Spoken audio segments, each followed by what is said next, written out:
ये विधायक जी का जहाँ मामला है, पहले भी कई बार कह चुके हैं कि जब जावेद काम कर रहा है तो विधायक जी काम कर रहे हैं। और विधायक जी जो है, आज उनकी तबीयत भी ठीक नहीं थी, डायलिसिस का उनका आज इशू था। लेकिन मुख्यमंत्री जी जब चाहें तो वो विधायक जी से इस्तीफा ले सकते हैं।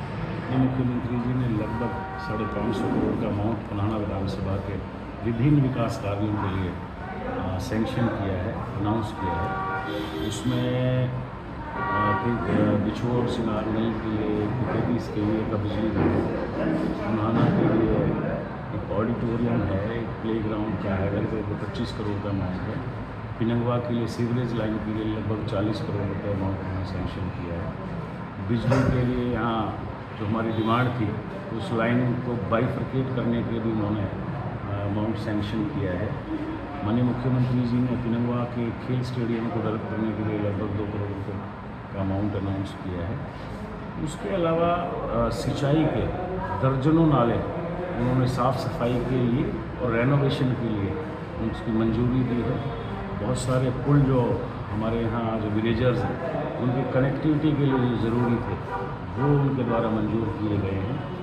और PWD की बहुत सारी सड़कें हैं, तकरीबन 40 के आसपास सड़कें उन्होंने जो है उनको रिपेयर करने के लिए और रिकन्स्ट्रक्ट करने के लिए मंजूरी दी है। लगभग 10-12 ऐसी सड़कें हैं जो शुरुआती तौर पर बनेंगी, तो वो भी उन्होंने मंजूर की हैं। अपने मार्केटिंग बोर्ड से भी उन्होंने काफ़ी सारी रोड्स वगैरह मंजूर की हैं। तो इसकी बहुत लंबी एक फहरिस्त है, तो इससे आप अंदाज़ा लगा सकते हैं कि माननीय मंत्री जी का मेवात और पुराना के लोगों के लिए क्या भाव है। जैसे कि हमने रेलवे कनेक्टिविटी की बात की तो उन्होंने नमो भारत जो रेलवे कॉरिडोर है उसको एक्सटेंड करके वाया पुनाना उसको भरतपुर से जोड़ने के लिए मंजूरी एक तरह से दी है। उसके अलावा यूनिवर्सिटी की फॉर्मेशन कंस्ट्रक्शन के लिए एक कमेटी फॉर्म की गई है, जो जगह और जो बाकी जो नेसेसरी चीज़ें हैं एक यूनिवर्सिटी बनाने के लिए उन सब को कंसीडर करके यूनिवर्सिटी की बनाने की तरफ एक कदम एक तरह से होगी, वो एक और कदम बढ़ाया गया है।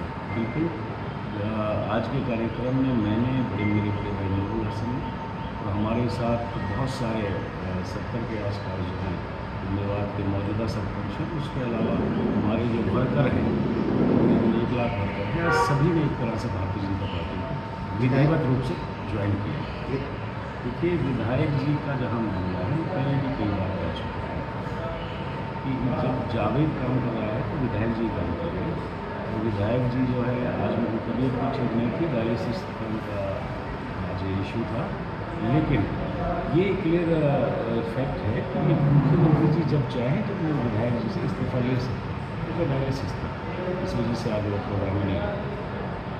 मरोड़ा कट की आपने बात की, कहाँ पेच फंस रहा है? देखिए, जहाँ तक मरोड़ा कट की बात है, माननीय मुख्यमंत्री जी ने मुझे बताया कि उन्होंने नेशनल हाईवे अथॉरिटी से बात की है, तो उसमें कुछ लीगल प्रॉब्लम्स और हर्डल्स हैं। जो एक दूरी का जो मसला है कि जो उजीना में कट दिया हुआ है, दूसरा जो छिड़का के पास कट है, उनके बीच पहले ही बहुत कम दूरी है, उसके बीच में तीसरा एक वो देना लीगली एक तरह से पॉसिबल नहीं है। लेकिन उसके लिए मैंने भी उसे एग्जेम्पशन के लिए कहा है, और इसके लिए माननीय मुख्यमंत्री को जो एग्जेप्ट कराकर यहाँ कर देने के लिए मुख्यमंत्री जी ने भी पत्र लिखा है।